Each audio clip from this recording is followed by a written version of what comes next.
नमस्कार, स्वागत है यूपी समाचार में। चलिए देखते हैं यूपी की ताजा और बड़ी खबरों को। इससे पहले आप यूपी के किस जिले से न्यूज को देख रहे हैं, हमें कमेंट बॉक्स में जरूर बताएं। साथ ही डेली खबरों से अपडेट रहने के लिए चैनल को सब्सक्राइब कर बेल आइकन को दबाना बिल्कुल ना भूलें। उत्तर प्रदेश में ओवैसी की पार्टी भी बनाएगी मोर्चा। जानिए क्या है AIMIM का प्लान। सांसद असुद्दीन ओवैसी की पार्टी ऑल इंडिया मजलिस ए इत्तेहादुल मुस्लिम उत्तर प्रदेश विधानसभा चुनाव के लिए अपना एक सियासी मोर्चा बनाएगी। इसकी घोषणा आगामी 12 दिसंबर को कानपुर में होने वाली वंचित शोषित सम्मेलन में की जाएगी। AIMIM के प्रदेश अध्यक्ष शौकत अली ने बताया कि पहले से घोषित 100 सीटों पर विधानसभा चुनाव लड़ेगी और मोर्चे के अन्य घटक दल बाकी 303 सीटों पर चुनाव लड़ेंगे। 2003 असिस्टेंट प्रोफेसर भर्ती की प्रोविजनल उत्तर कुंजी जारी। उत्तर प्रदेश उच्चतर शिक्षा सेवा आयोग ने अशासकीय सहायता प्राप्त महाविद्यालयों में असिस्टेंट प्रोफेसर के 2003 पदों पर भर्ती के लिए आयोजित लिखित परीक्षा की अंतिम उत्तर कुंजी शुक्रवार को जारी कर दी गई है।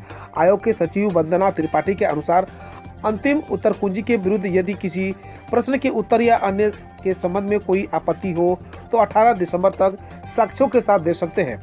अभ्यर्थी अपनी आपत्तियों साक्ष्यों के साथ आयोग की ईमेल आईडी पर और उसकी हार्ड कॉपी साक्ष्यों के साथ पंजीकृत डाक से 18 दिसंबर तक अनिवार्य रूप से आयोग में उपलब्ध करा दे। अखिलेश यादव ने कहा, सपा सरकार में शुरू हुई पौष्टिक आहार की व्यवस्था पर बीजेपी ने किया घोटाला। समाजवादी पार्टी के राष्ट्रीय अध्यक्ष अखिलेश यादव ने कहा कि भाजपा राज्य में गरीबों की जिंदगी के साथ खिलवाड़ आम बात है। उसके सबका साथ नारे में गरीब गायब है, इसलिए गरीबों का पेट भरने वाले अनाज पर भी डाका पड़ने लगा है। अखिलेश यादव ने शुक्रवार को कहा कि सत्ता संरक्षित घोटालेबाजों ने गरीब बच्चों के निवाले को भी नहीं छोड़ा। मिड डे मील योजना में भ्रष्टाचार में उत्तर प्रदेश नंबर 1 पर है। बच्चों को पौष्टिक आहार देने की जो व्यवस्था समाजवादी सरकार ने शुरू की थी, भाजपा सरकार ने आते ही उसमें भी घोटाला कर दिया। नया मुकाम हासिल करने में जुटी योगी सरकार। 72 घंटों में किसानों के खाते में पहुंचे 2697 करोड़ रुपए। धान खरीद में नया मुकाम हासिल करने में जुटी योगी सरकार ने चालू खरीफ सीजन में अब तक 3,09,966 किसानों से 21.954 लाख मीट्रिक टन धान की खरीद की है।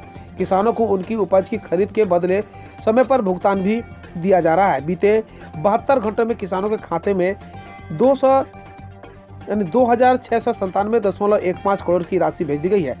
सरकार की मंशा किसानों को अधिक से अधिक लाभ देकर उनको सशक्त और मजबूत बनाना है। इसके लिए हर संभव प्रयास किए जा रहे हैं। गुरुवार को किसानों से 1.29 लाख मीट्रिक टन धान खरीदा गया, जो एक रिकॉर्ड है। जानिए इस मछली की खासियत ने लोगों को बनाया दीवाना। 3 लाख रुपए में भी लेने को तैयार है खरीदार। यूपी के बुलंदशहर जिले में एक मछली काफी चर्चा में है। हो भी क्यों ना, इस अनोखी मछली की कीमत ने ही इसे खास बना दिया है। इस मछली को खरीदने के लिए खरीदारों की दुकान पर लाइन लगी है।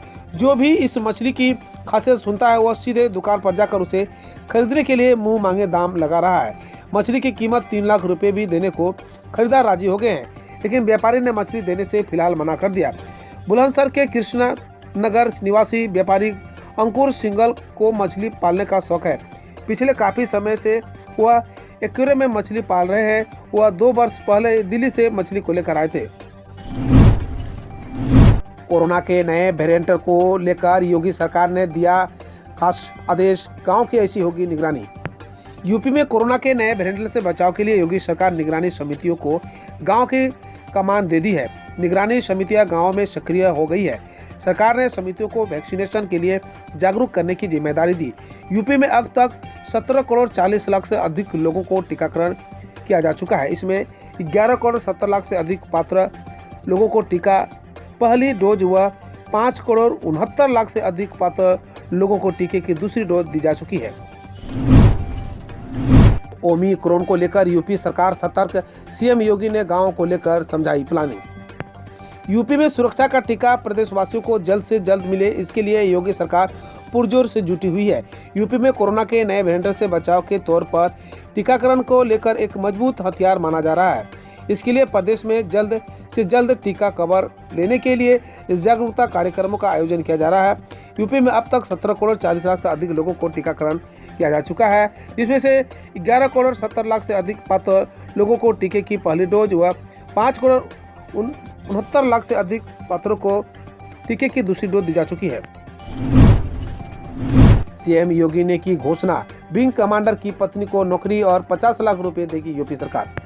मुख्यमंत्री योगी आदित्यनाथ ने कहा कि विंग कमांडर पृथ्वी सिंह चौहान की पत्नी को सरकारी नौकरी दी जाएगी। उनके नाम पर सड़क या संस्था का नाम रखा जाएगा। इसके अलावा पिता सुरेंद्र सिंह चौहान को राज्य सरकार की ओर से 50 लाख रुपए की सहायता प्रदान की गई है। सीएम शुक्रवार को दिल्ली में सीडीएस बिपिन रावत और उनकी पत्नी मधुलिका रावत को श्रद्धा सुमन अर्पित कर आगरा में शरण नगर स्थित विंग कमांडर के परिवार से मिले और उनसे शोक संवेदना व्यक्त की। बाराबांकी के 4 सिपाहियों पर 5-5 हजार इनाम घोषित, जानिए पूरा मामला। बाराबांकी के सुबेह थाना क्षेत्र के ईंट भट्टा व्यवसायी के अपहरण के मामले में पुलिस अधीक्षक ने फरार 4 सिपाही समेत 5 आरोपियों पर 5-5 हजार इनाम घोषित किया है।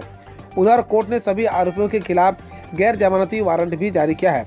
उल्लेखनीय है कि सुबह कस्बा निवासी ईंटा भट्टा व्यवसायी अफाक का अपहरण बीते 30 नवंबर को हुआ था। अफाक अपहरणकर्ताओं के 5 लाख फिरौती देने का आश्वासन देकर आजाद हो गया था। मुख्य आरोपी अमेठी जिले में थाना जगदीशपुर गांव मोहम्मदपुर निवासी राजू ने गिरफ्तारी के बाद बताया था कि अपहरण कांड में जगदीशपुर थाने पर तैनात सिपाही राकेश सिंह, रतन शिवदयाल और अरुण यादव शामिल है। पुलिस ने सिपाहियों को भी नामजद किया, मगर तब तक वह फरार हो चुके थे।